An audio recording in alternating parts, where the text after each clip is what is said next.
இயேசு கிறிஸ்துவின் பரிசுத்த நாமத்தில் உங்களை அன்போடு வாழ்த்துகின்றேன். பிரியமான தேவஜனமே, விசுவாசமா அல்லது கிருபையா எது முந்தி வருகிறது என்ற கேள்விக்கு வேதாகமத்திலிருந்து சில உதாரணங்களை நாம் படித்து வருகிறோம். இரண்டாவது ஒரு உதாரணம் விபச்சார ஸ்திரீயை குறித்த ஒரு சம்பவம்.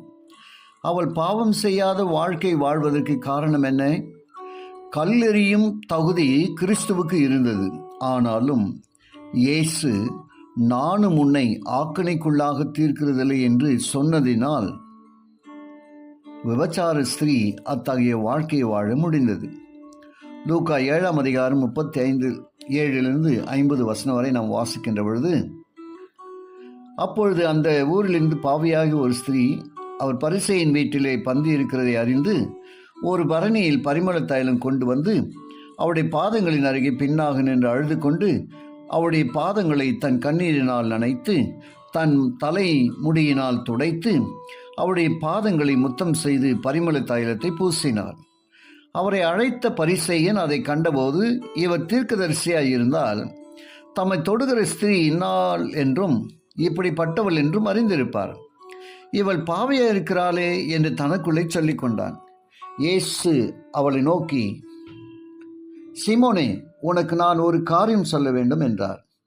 அதற்கு அவன், போதகரே, சொல்லும் என்றார். அப்பொழுது அவர், ஒருவனிடத்தில் 2 பேர் கடன் பட்டிருந்தார்கள். ஒருவன் 500 வெள்ளிக்காசும் மற்றவன் 50 வெள்ளிக்காசும் கொடுக்க வேண்டியதாக இருந்தது. கொடுக்க அவர்களுக்கு நிர்வாகம் இல்லாத போது இருவருக்கும் கடனை மன்னித்து விட்டான்.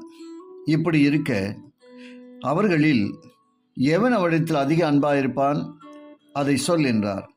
சீமோன் பிரதி உத்தரமாக, எவனுக்கு அதிகமாய் மன்னித்து விட்டானோ அவனே அதிக அன்பாயிருப்பான் என்று நினைக்கிறேன் என்றான். அதற்கு அவர், சரியாய் நிதானித்தாய் என்று சொல்லி ஸ்திரீயினிடமாய் திரும்பி சீமோனை நோக்கி, இந்த ஸ்திரீயை பார்க்கிறாயே, நான் உன் வீட்டில் பிரவேசித்தேன். நீ என் கால்களுக்கு தண்ணீர் தரவில்லை. இவளோ கண்ணீரினால் என் கால்களை நனைத்து தன் தலைமொழியினால் அவைகளை துடைத்தாள். நீ என்னை முத்தம் செய்யவில்லை. இவளோ நான் உட்பிரவேசித்தது முதல் என் பாதங்களை ஓயாமல் முத்தம் செய்தாள். நீ என் தலையில் எண்ணெய் பூசவில்லை. இவளோ என் பாதங்களில் பரிமள தைலம் பூசினாள். ஆதலால் நான் உனக்கு சொல்லுகிறேன், இவள் செய்த அநேக பாவங்கள் மன்னிக்கப்பட்டது. இவள் மிகவும் அன்பு கூர்ந்தாலே, எவனுக்கு கொஞ்சம் மன்னிக்கப்படுகிறதோ அவன் கொஞ்சமாய் அன்பு கூறுவான் என்று சொல்லி அவளை நோக்கி, உன் பாவங்கள் மன்னிக்கப்பட்டது, உன் விசுவாசம் உன்னை ரட்சித்தது, சமாதானத்தை போ என்றார்.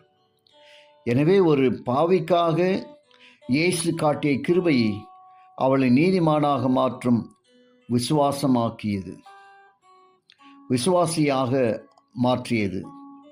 ஆம், பிரியமான தேவ பிள்ளைகளை, தொடர்ந்து இந்த சத்தியங்களை நாம் படித்துக் கொள்ளத்தக்கதாய் ஆவியான உதவி செய்வாராக. ஜெபிப்போம். கிருபையுள்ள நல்ல பிதாவே, உமக்கு நன்றி சொல்கிறோம். நம்முடைய வார்த்தை கேட்டு ஒவ்வொருவரையும் ஆசீர்வதிங்க. இயேசுவின் வழியாக ஜெபிக்கிறேன் நல்ல பிதாவே, ஆமென்.